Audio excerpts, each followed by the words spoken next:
একবার এক চোর রাতে এক ধনী ব্যক্তির বাড়িতে চুরি করতে প্রবেশ করলো।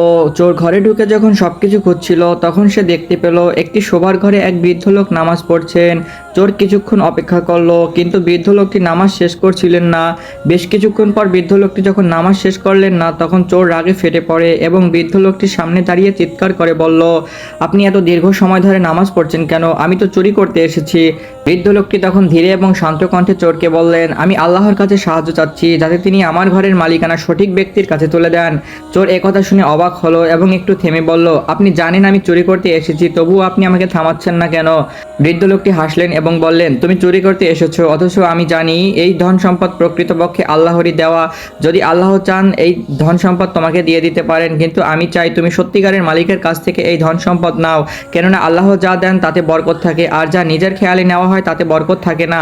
চোর একথা শুনে ভীষণ লজ্জা পেল এবং তার বিবেক জেগে উঠল। সে বৃদ্ধের কাছে গিয়ে ক্ষমা চাইল এবং বলল, আজ থেকে আমি আর চুরি করব না, আল্লাহর কাছে তওবা করছি। আপনার কাছ থেকে আমি জীবনের সবচেয়ে বড় শিক্ষাটি পেলাম।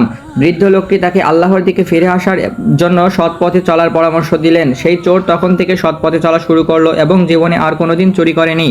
গল্পটি আমাদের শিখিয়ে দেয় যে কোনো পাপ কাজ করলেও আল্লাহর কাছে তওবা করে সঠিক পথে ফিরে আসা সম্ভব। তাছাড়া ধৈর্য এবং সৎ মনোভাব মানুষকে পরিবর্তন করতে সাহায্য করে।